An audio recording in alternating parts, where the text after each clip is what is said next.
Hi అండి. ఇవాళ మీకు నేను రైస్‌లో కానీ, చపాతీలో కానీ ఎంతో రుచికరంగా ఉండేటువంటి చిలకడ దుంప వేపుడు ఎలా చేయాలో చూపించబోతున్నా ఫ్రెండ్స్. చూద్దామా? ముందుగా ఒక ఉల్లిపాయ సన్నగా కట్ చేసి పక్కన పెట్టుకోవాలి. తర్వాత చిలకడ దుంపలు నేను ఇవాళ 2 తీసుకున్నాను. మట్టంతా కడిగేసేసి, చెక్కు తీసేసి, కొబ్బరి కూరు తురిమే దాంతోటి కోరేసి ఈ విధంగా ఓ ప్లేట్‌లో పక్కన పెట్టుకోవాలి.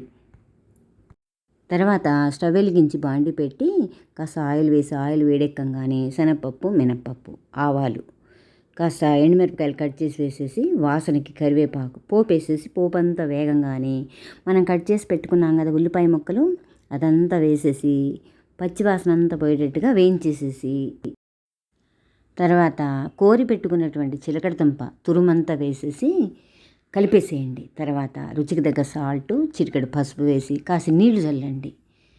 ఈ ఆయిల్ ఎక్కువ కాకుండా కొంచెం నీళ్లు చల్లితే మెత్తబడతాయి ఆ తురుమంతా కూడా. కాస్త కారము, అలాగే పచ్చి కొబ్బరి తాజాగా ఉన్నటువంటిది తురిమేసేసి అందులో కలిపేసేసి బాగా మగ్గనివ్వండి. కూరంతా అసలు ఎంత బాగుంటుందంటే ఫ్రెండ్స్, చిన్నపిల్లలు కూడా చాలా ఇష్టంగా తింటారు.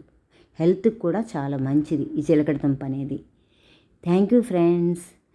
ఈ వీడియో మీకు నచ్చినట్లయితే please like, share and subscribe my channel. Thank you.